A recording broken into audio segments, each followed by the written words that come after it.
What inspired you to sign up for WFP?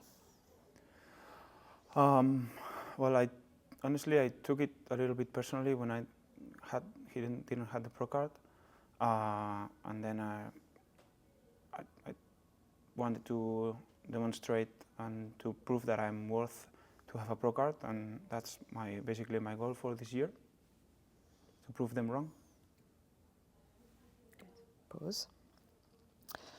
Do you train any differently for CrossFit and WFP events?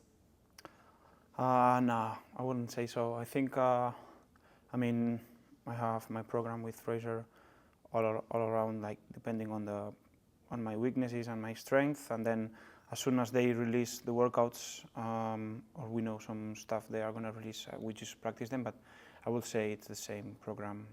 We train the same stuff.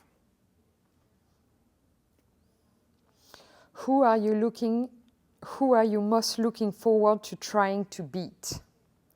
Any American?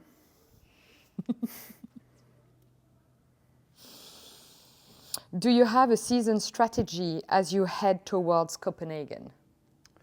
Yes, so after this stop 2, I will take a week off or 2, and then I'll train slowly, not so hard, until October or so. Then I have a local competition in the Basque Country in the last weekend of October, and then since then I will train all focused on WFP finals in Copenhagen.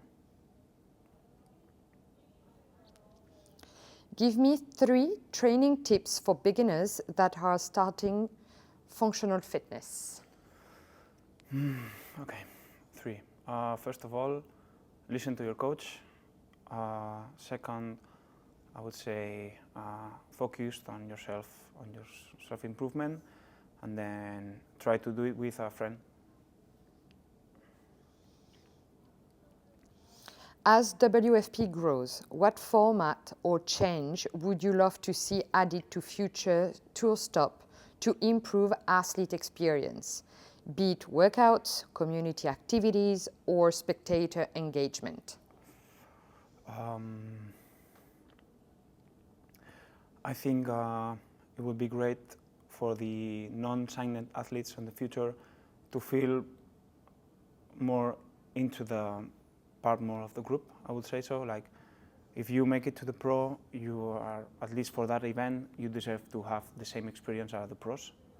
I think that would be great. And then to have more events in Europe, I think people in Europe, it's going to be more crowd and people are really more into what we do. Competing at a tour stop adds both visibility and pressure. How do you manage nerves and what fuels you when you are on the platform? Well, I had some problems when I was younger with pressure and stuff, but then I just realized that the one who cares the most about my performance, it's myself. And since then, the pressure just goes away because I know how hard I train, I know what I do on my gym, and since then, when I come here, I just have to do the same and to have fun and remind myself that I'm doing the same that I do every day. So yeah, I just basically remind me that. If you could program one event for WFP, what would it be and why? I would say 3 rounds of 20. I would say 3 rounds of 20 Lego bike, 4 legless, and 10 thrusters at 115. Why? Because I would win. Good reason. How does competing live in front of a crowd and through WFP structure compare to battling through the online qualifiers? Well, I mean, in the qualifiers, it's kind of less. I would say it's stressful because you don't know what are the other athletes doing, so you don't have a reference. but I also have fun because I do it in my gym, and I feel like one of the luckiest athletes over here because I have a really good crew cheering for me when I'm doing like these kind of qualifiers. And then when I'm here competing, it's also like I feel like you get more excited to prove, to show what you've been working on. So it's just like it works different way, but I can't find motivation or something to prove in both fields. So.